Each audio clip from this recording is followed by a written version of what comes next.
It will help provide Indian businesses and households with affordable and clean energy.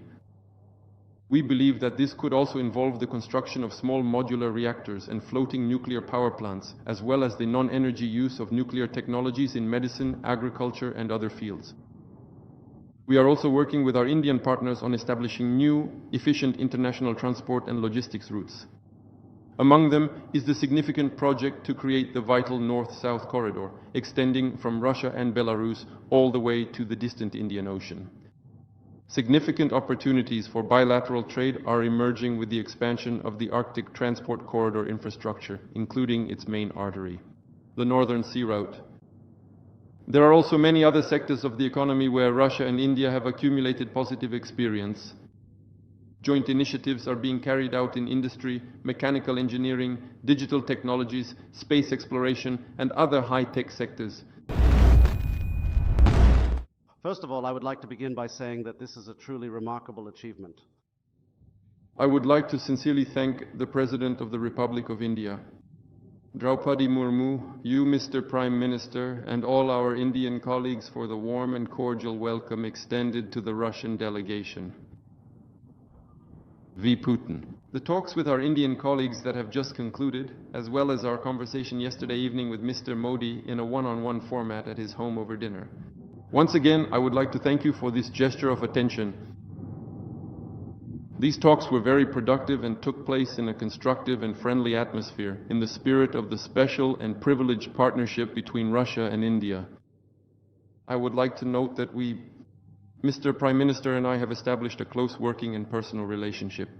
We met earlier this year in September at the SCO summit, and we regularly communicate by phone. We keep the development of Russian-Indian cooperation in all its strategic areas, as well as the progress of key bilateral projects under our constant personal supervision.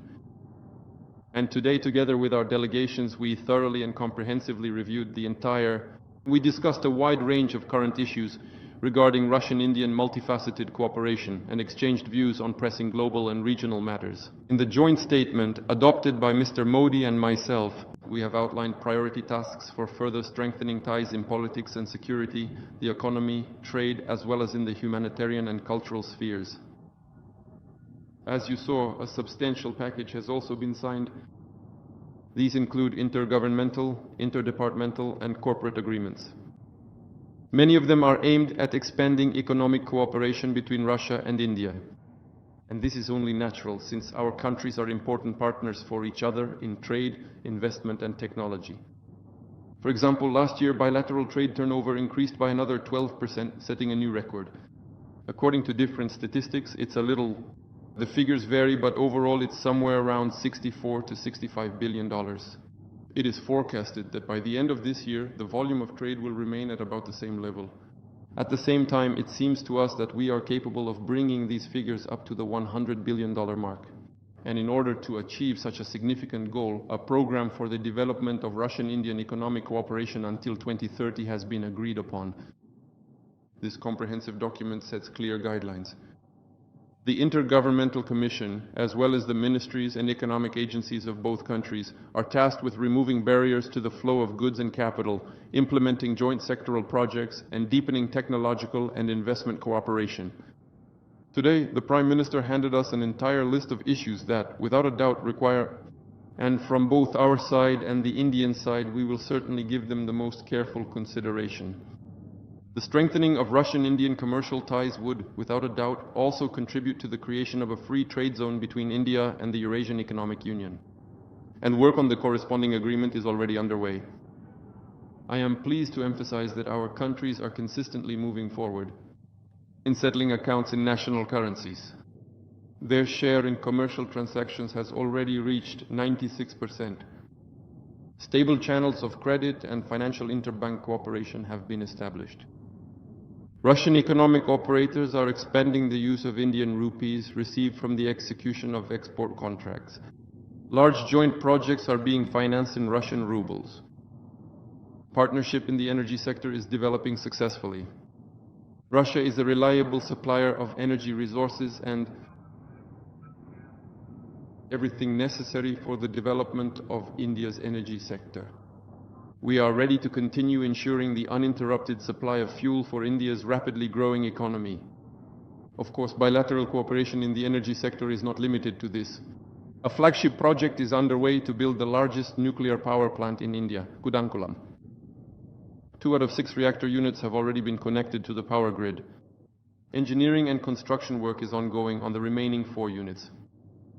Bringing this nuclear power plant to full capacity will make a significant contribution to India's energy supply.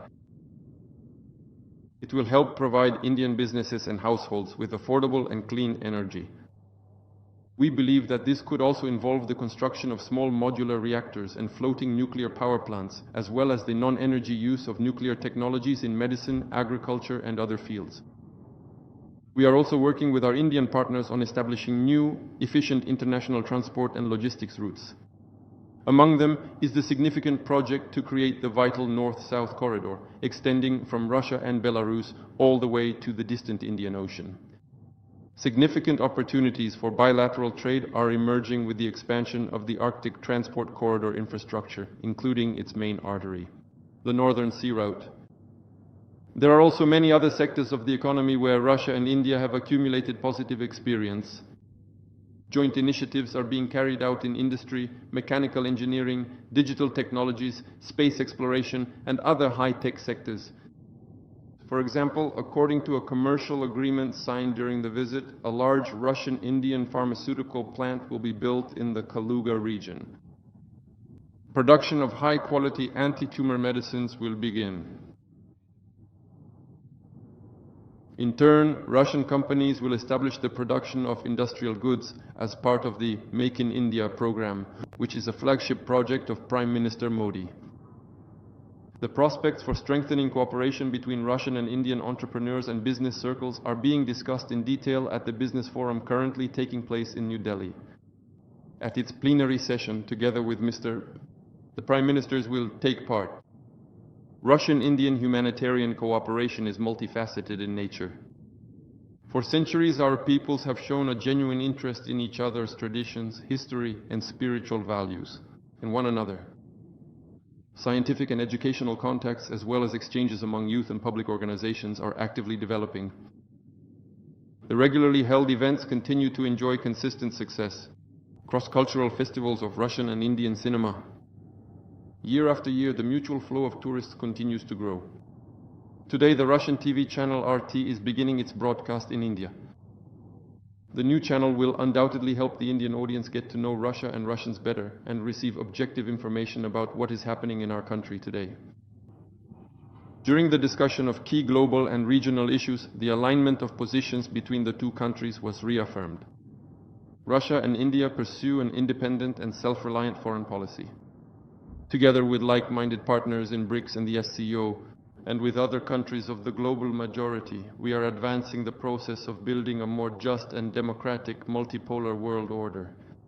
We defend the fundamental principles of international law enshrined in the Charter of the United Nations.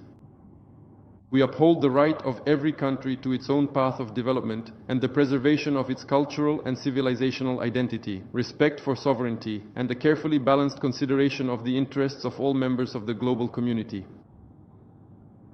As founding members of BRICS, Russia and India have done much and continue to do much to enhance the authority of this organization. As is well known, next year India will chair BRICS.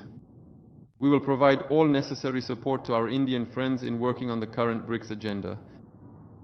And of course, I would like to mention that Russia and India have traditionally cooperated closely in the military technical sphere. For more than half a century, our country has been assisting in equipping and modernizing the Indian Army, including Air Defense Forces, Aviation, and the Navy. Overall, we are, without a doubt, satisfied with the results of the negotiations that have taken place. We also have a meeting scheduled with the President of India, Mrs. Murmu. But even now, I can express confidence that this visit and the agreements reached will truly contribute to the further deepening of the Russia-India strategic partnership for the benefit of our countries and the peoples of India and Russia. This is a press article competition. Ladies and gentlemen, thank you for being here.